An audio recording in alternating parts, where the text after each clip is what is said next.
I can name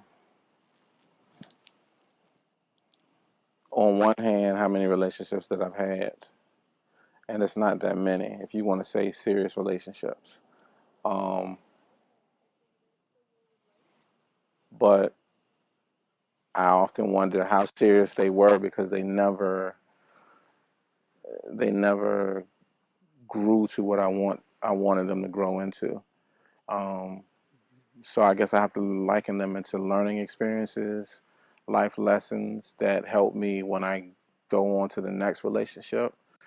I won't get into my last one because that one was the most tragic, but the ones previous to that I feel like were practice runs. Um,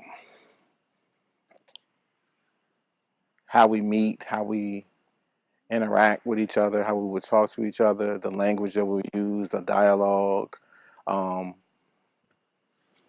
places we would go.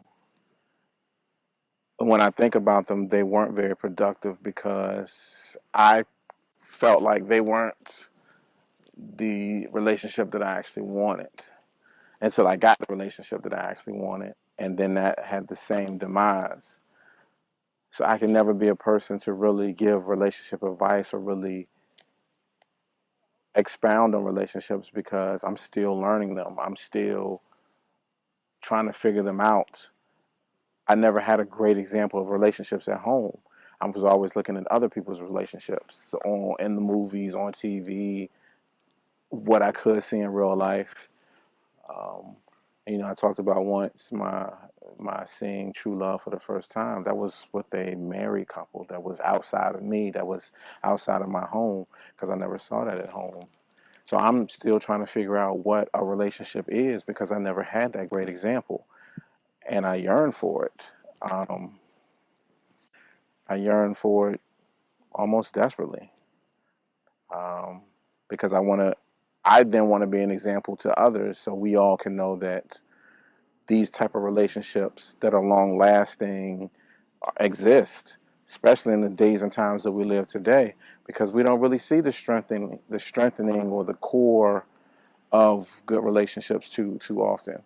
I don't. So I want to be that example then. So when I get into a relationship, I want that relationship to be one of the best relationships people can talk about. Be like, hey, Michael and Esmeralda, their relationship is tighter than tight. That's who we should strive to be like, but in our own way. Of course, you don't never want to mimic anybody else's relationship because every relationship is different.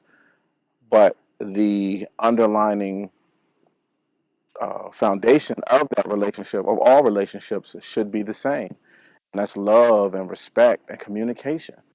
And that's really the only way they're going to grow and just be bound forever. And that's what I'm looking for. That's what I need. And unfortunately, my past relationships weren't like that, which more than likely is why they are past relationships.